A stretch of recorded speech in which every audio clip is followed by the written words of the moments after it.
అందరికీ నమస్కారం. శ్రీనివాస్ చెప్పే కథలకు మీ అందరికీ స్వాగతం.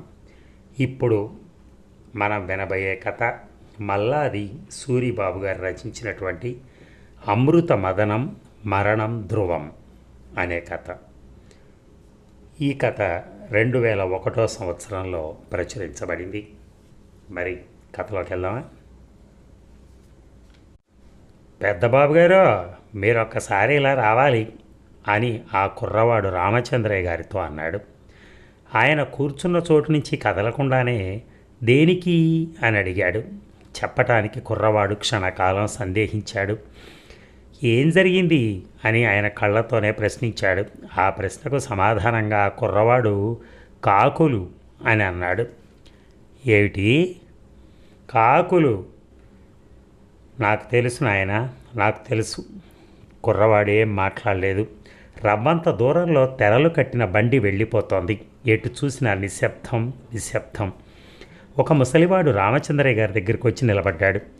బండి ఇంటికి వెళ్ళిపోతోంది అని అన్నాడు. గది గుమ్మంలో దీపం ఉంచమను. పెద్దబాబు గారు అని ఆ కుర్రవాడు మళ్ళీ అన్నాడు. రామచంద్రయ్య గారు లిక్కిపడ్డారు. కుర్రవాడి వెంట నడిచి వెళ్ళారు. అక్కడంతా ఈయన కోసం కనిపెట్టుకుని ఉన్నారు. తూర్పు దిక్కున వేప చెట్టు మీద, కాలవ ఒడ్డున మర్రి చెట్టు మీద కాకులు దండిగా కూర్చున్నాయి. రామచంద్రయ్య గారు వెనక్కి తిరిగి చూశారు. గుడ్డలు కట్టిన బండి రోడ్డు మలుపు తిరిగి కను చాటైంది. కాకి కావు కావు మన అరైచింది. నాయనా శంకరం, నువ్వే దిగులు పెట్టుకోకు నాయనా, అన్నీ నీ ఇష్ట ప్రకారమే జరుగుతాయి. రా నాయనా, భోజనం చెయ్యి. శంకరంలో ఏ చలనం లేదు. మాకెవ్వరికీ నీ మీద కోపం లేదు నాయనా. నువ్వు నన్ను అన్యాయం చేశావని నేను అనుకోవటం లేదు. శంకరం ముందుకు సాగలేదు. మనస్సులో ఏదో ఆలోచన మసలింది. కంట నీరు తిరిగింది. నీ మనస్సు నాకు తెలుసు శంకరం. శ్యామలకు ఏ లోటు రానివ్వం. శ్యామలను వివాహం చేసుకోమని నేను స్వయంగా ప్రార్థిస్తాను. వాళ్ళకు కలిగిన బిడ్డను నేను పెంచుకుని నా ఆస్తి అంతా ఇస్తాను. శ్యామలను ఒప్పిస్తాను నాయనా. నా మాట వినవు. చాలా దూరం ప్రయాణం చేయాలి. మారం చేయకుండా భోజనం చేయి నాయనా. శంకరం తండ్రి మాట కాదని లేకపోయాడు. గోలగా చెట్టు మీద కాకులు ఒక్కసారిగా లేచాయి. ఎగిరి వచ్చి నేల మీద వాలాయి. విస్తరిలో మెతుకు మిగల్చకుండా తిని వెళ్ళిపోయాయి. ఎలా వచ్చిందో ఎప్పుడు వచ్చిందో ఒక ఆవు వచ్చి విస్తరి నమిలి తినివేసింది. ఇంత ఆకలిగా ఉంటే తిననని మారం చేస్తే ఎలా రా తండ్రి? చూడు ఎలా ఉండేవాడు, ఎలా అయిపోయావో. ఇంటి దగ్గర వందలాదిగా వచ్చిన బ్రాహ్మణ సమూహంలోంచి ఒక వృద్ధ బ్రాహ్మణుడు రామచంద్రయ్య గారిని చూడగానే నమస్కారం చేసి, బాబు, వేదం 84 పన్నాలు క్షుణ్ణంగా చదివిన వాడిని అంటూ ఏదో చెప్పబోయాడు. ప్రక్కనున్న వాళ్ళు ఊరుకోవయ్యా, సబబు సందర్భం తెలియాలి అని మందలించారు. రామచంద్రయ్య గారు అతని వంక ఒక క్షణం మౌనంగా చూశారు. పెదవి మీద చిరునవ్వు కనిపించింది. దక్షిణ ఎక్కువ కావాలి అంతేనా అన్నారు. ముసలి బ్రాహ్మణుడు ఏం మాట్లాడలేదు. ఆ పేటలోని ఆడ మగ అంతా గుంపులు గుంపులుగా వచ్చి వెళుతున్నారు. అందరిలోకి పెద్దావిడ వెళుతూ ఇంకొక చిన్నావిడతో, ఆ దీపంలో రవ్వంత నూనె పోయివే, వచ్చేవాళ్ళు ఇంకా చాలామంది ఉన్నారు అని అంది. నాకు భయంగా ఉంది అత్తయ్య అని ఆ మనిషి సమాధానం చెప్పింది. అన్ని పనులకి నేనే చావాలి అని అంటూ విసుక్కుంటూ ముసలావిడ లోపలికి వెళ్ళింది.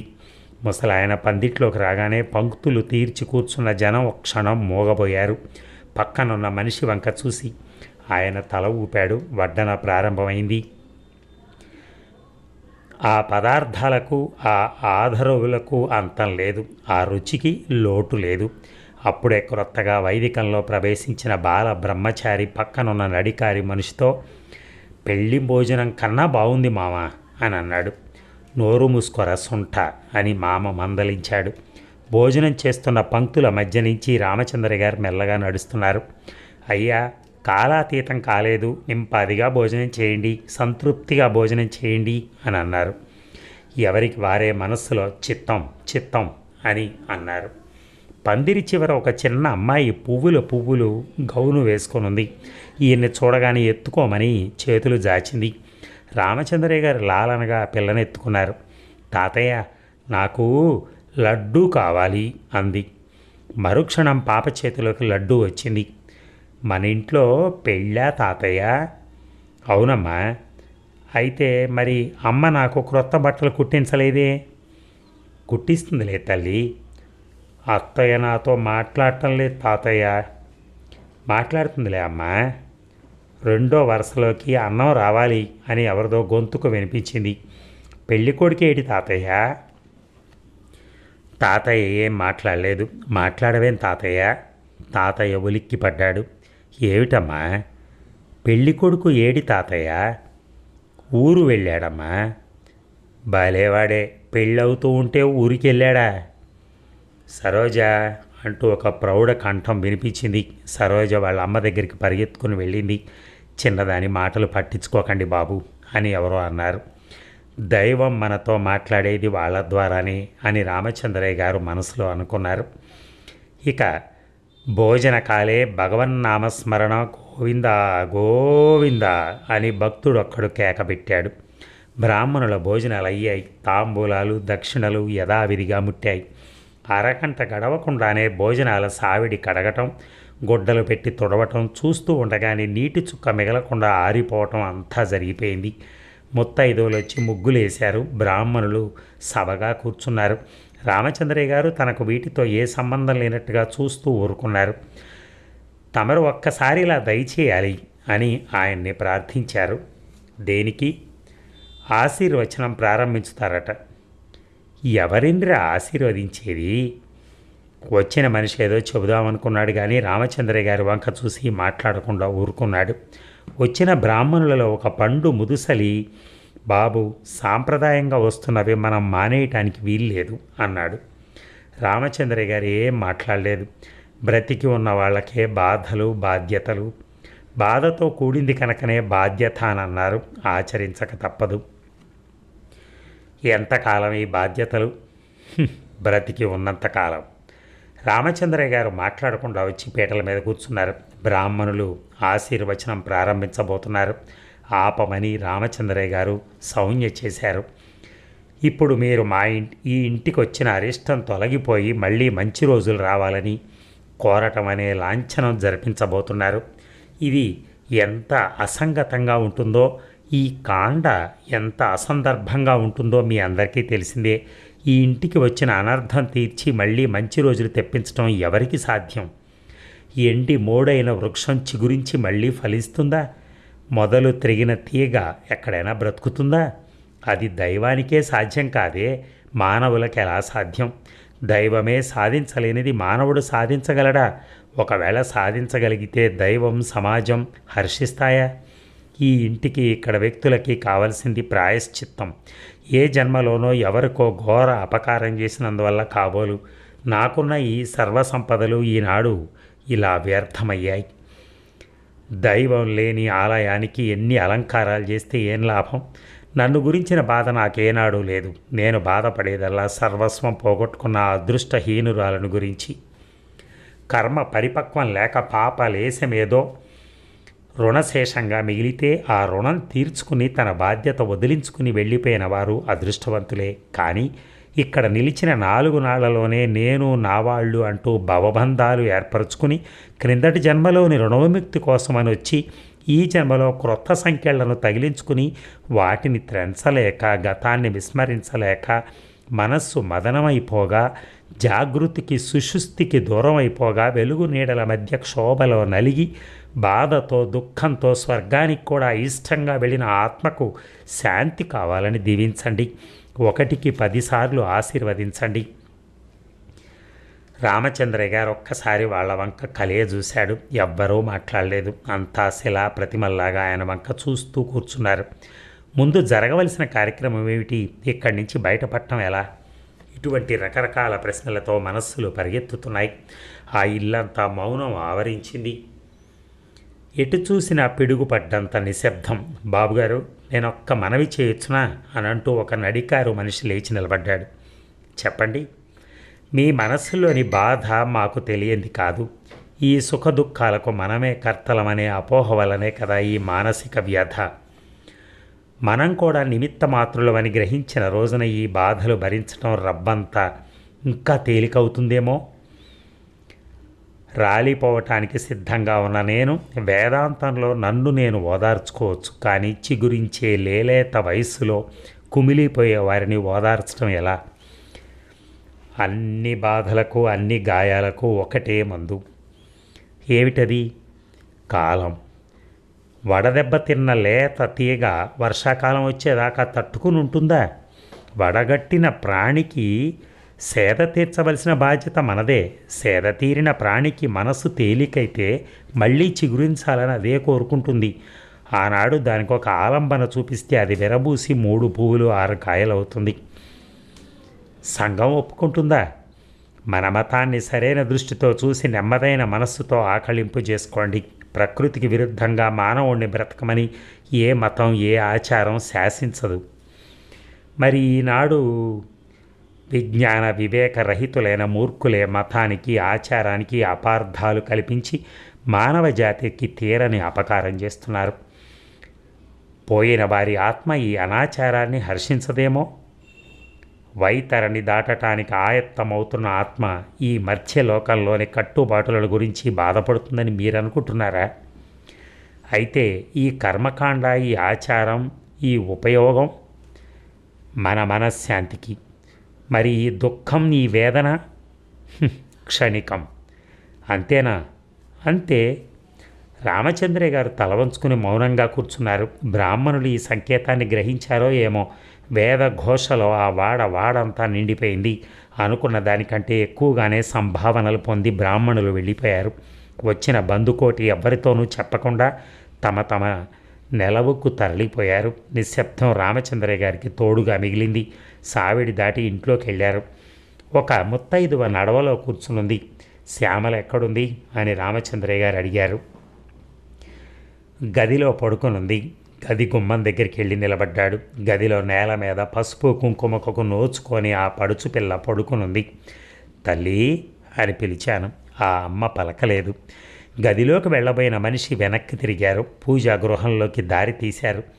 ఇన్ని రోజులుగా పూజ పునస్కారం లేక ఆ గదిలోని దేవుడు కూడా ఉపవాసాలు చేసిన వాడిలాగా కళాకాంతులు లేకుండా ఉన్నాడు.